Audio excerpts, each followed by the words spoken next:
최근 우크라이나군이 또다시 전선의 상황을 바꿀 수 있을 만한 엄청난 성과를 이뤘습니다. 현지 시각 10월 20일 전해진 여러 오신트 소식에 따르면 10월 19일 야간에서부터 10월 20일 새벽 사이에 러시아 본토의 가장 중요한 전략시설들에 우크라이나군의 장거리 드론 공격이 가해졌다는데요. 이번 공습은 우크라이나 보안국과 군사정보국, 특수전사령부가 함께 수행한 합동작전입니다. 이번 공습의 첫 번째 목표물은 우크라이나 하르키우주 국경에서 370km 떨어져 있는 리페츠크주 소재 리페츠크2 공군기지였는데요. 이곳은 러시아 항공우주군의 탑건이라 할 수 있는 전투훈련센터가 있는 곳이었지만 현재는 우크라이나 동부전선의 공중화력 지원을 담당하는 전진기지로 운용되고 있습니다. 우크라이나군의 드론 공습 당시 이곳에는 수호이-35 전투기와 수호이-34 전폭기, 미그-31BM 전투기 다수가 주기되어 있던 상태였다고 하는데요. 우크라이나군 총참모부가 밝힌 바에 따르면 이번 공습으로 해당 기지의 탄약고는 물론 연료 저장소가 파괴되었고 일부 러시아군 항공기들도 손실을 입었다고 합니다. 이번 드론 공격 역시 러시아군의 방공망이 막아내지 못했다는 것이 드러났고 해당 기지에서는 강력한 폭발음과 섬광, 화재가 관측되었습니다. 우크라이나 드론 공습의 두 번째 목표물은 국경에서 약 760km 떨어진 니즈니 노브고로드주의 제르진스크에 위치한 러시아군의 최대 규모 탄약 공장과 탄약창이었는데요. 이곳의 스베로들로프 공장과 러시아군의 최대 전략 탄약장 중 하나인 제53 탄약창이 우크라이나군의 군집 드론 공격을 받았습니다. 이를 직접 본 공장 직원들의 목격담에 따르면 당시 최소 14대 이상의 드론이 공장 위로 날아왔고 그중 7대는 요격되었지만 나머지는 공장 시설을 제대로 타격했다고 합니다. 이 같은 사실은 공장 직원들이 텔레그램에 올린 폭발 영상 등을 통해 증명되었습니다. 스베르들로프 탄약 공장은 러시아 최대 포탄 생산 공장이며 이곳에서는 각종 러시아군의 폭발탄두에 내장되는 RDX 화약까지 제조하고 있는 곳이었기에 더욱 영향이 클 듯한데요. 우크라이나 군으로서도 전쟁을 유리한 국면으로 이끌기 위해 계속해서 러시아 후방 탄약고와 군수 시설을 파괴해 러시아의 전쟁 수행 능력을 떨어뜨려야 한다는 것을 잘 알고 있습니다. 그리고 최근 미국에서도 우크라이나가 드론을 생산하는 데 무려 8억 달러 상당의 군사 지원을 약속했고 오스틴 미 국방장관이 키이우를 방문해 별도의 4억 달러 규모 군사 지원 패키지를 발표하는 등 아직까지는 서방 국가들의 지원이 이어지고 있습니다. 우크라이나군은 최근 러시아의 샤이드 계열 드론을 요격하기 위해 그보다 더욱 저렴한 신형 드론 스팅을 개발해 전력화 중인데요. 쿼드콥터 형태의 드론에 항아리처럼 생긴 무언가가 장착된 이 독특한 드론은 향후 AI까지 탑재해 스스로 판단해 러시아군의 드론을 요격할 수 있도록 개량할 예정이라고 합니다. 젤렌스키 우크라이나 대통령이 밝힌 바에 따르면 러시아가 올해에만 6,000대 이상의 샤이드 드론을 날려보냈고 다른 종류의 드론 역시 대규모로 사용 중이라고 하지만 이보다 더욱 값싼 요격 드론이 우크라이나에서 대량 생산된다면 상황이 어떻게 달라질지 궁금하네요. 우크라이나군은 당장 올해만 해도 각종 드론을 400만 대 이상 생산할 수 있다고 하는 데다 자국산 장거리 탄도미사일까지 개발하고 있습니다. 여기에 더해 최근 하이마스와 GMLRS 로켓 역시 대규모로 들여왔습니다. 이 때문에 앞으로 러시아 후방 전략 시설에 대한 우크라이나군의 장거리 타격은 더욱 극심해질 전망입니다. 오신트 전문가들은 여러 가지 이유로 인해 내년이 되면 러시아의 공세 강도는 지금보다 크게 약화될 것이며 그 형태 또한 기갑 전력보다는 보병들을 전면에 내세우는 무모한 형태가 될 것이라고 예측하고 있습니다. 최근 노인들까지 전선에 내몰고 있는 러시아 행동을 보면 정말 아연실색할 지경인데요. 그런데 이런 상황임에도 러시아의 전쟁 야욕은 도무지 멈출 줄을 모르는 듯합니다. 최근 러시아군은 발트해 연안을 계속해서 위협하고 있는데요. 충격적이게도 2027년 러시아가 발트 3국을 침공해 열흘 만에 2개 국가를 점령한다는 전쟁 시나리오가 나왔는데요. 우려스럽게도 이 전쟁 시나리오가 실현될 가능성은 매우 높으며 2027년 제3차 세계대전이 발발할 수 있다는 우려가 나오고 있는데 왜인지 좀 더 자세히 알아보겠습니다. 전문가는 아니지만 해당 분야의 정보를 조사 정리했습니다. 본의 아니게 틀린 분이 있을 수 있다는 점 양해해 주시면 감사하겠습니다.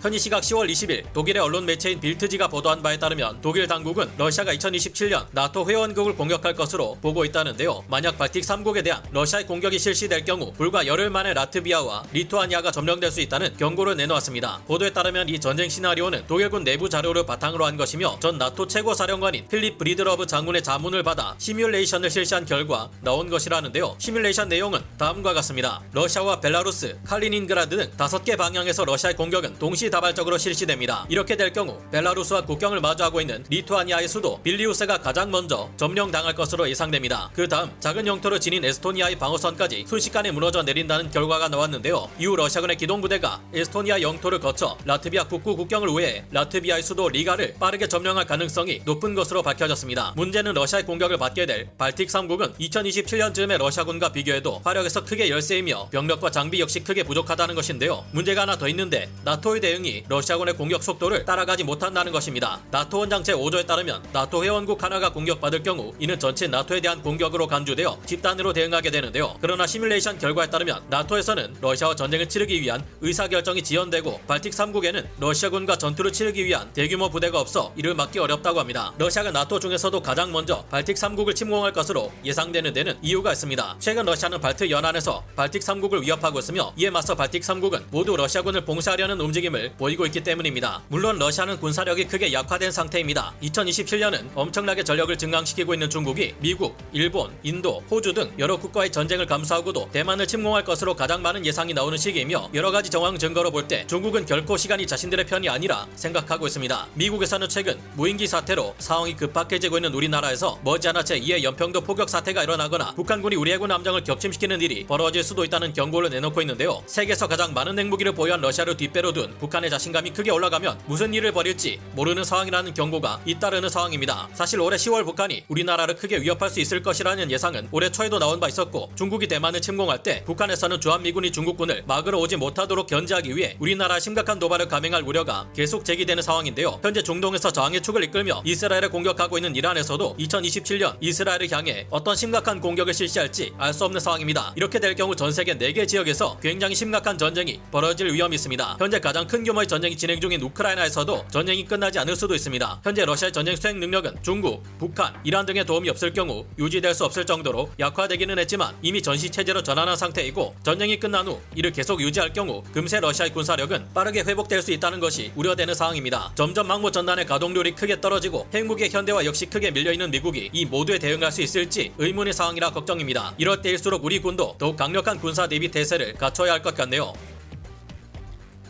푸틴 러시아 대통령의 비자금을 형성하는 수송기 한 대가 다름 아닌 같은 편에 의해 격추되어버리는 망신스러운 일이 일어났습니다. 현지 시각 10월 22일 전해진 여러 워싱턴 소식에 따르면 하루 전날인 10월 21일 밤 아프리카의 수단에서 러시아 일류신 76 수송기 한 대가 지대공 미사를 맞고 격추되어버렸다고 하는데요. 이 수송기에는 UAE의 자금을 받아 러시아가 조달하던 대량의 무기들이 실려 있었다고 합니다. 이 수송기는 UAE 카고 에어라인스 소유 일류신 76 기체로 기체 번호는 EX76011이었는데요. 이 수송기는 키르기스스탄 비슈케스 공항에서 이렇게 차대 암자라스로 다수의 무기들을 수송하던 중이었다고 합니다. 당시 수단의 서부 알말하 지역에서는 이곳을 장악하고 있던 수단 반군 RSF가 출동해 해당 기체를 지대공 미사일로 격추했다고 하는데요. 격추된 일류신 76 수송기에서는 많은 대전차 미사일과 휴대용 지대공 미사일, 보병용 소총들과 러시아제 무기들이 실려 있었다고 합니다. 이 수송기는 사실 러시아의 바그너 그룹 용병들이 이용해왔던 위장 화물기였고 수송기 안에 타고 있던 사람들도 바그너 그룹 관계자들이었다고 하는데요. 이번에 격추된 무기들은 그동안 푸틴 러시아 대통령이 아프리카에서 개인 사업을 벌이고 이를 통해 비자금을 축적하기 위해 동원된 것들이라고 합니다. 그동안 러시아 정부와 차드 정부는 수단 반군 RSF를 지원해오고 있었습니다. 바그너 그룹 역시 수단 반군 RSF를 지원해왔던 단체였는데요. 이번 일 때문에 러시아 측은 RSF에 강력히 항의했다고 합니다. 사고 현장에는 이를 수습하기 위해 바그너 그룹 병력들이 급히 파견되었다고 합니다. 여러모로 러시아의 전쟁 수행이 뜻대로 되지 않고 있는데 러시아가 우크라이나 전쟁에서 대패하고 다시 일어설 수 없을 정도로 큰 타격을 받는다면 2027년 이들의 나토 침공이 현실로 이뤄질 수 있을까 생각해보게 됩니다. 앞으로 상황을 예의주시해 봐야겠네요. 감사합니다. 영상을 재밌게 보셨다면 구독, 좋아요, 알림 설정 부탁드리겠습니다.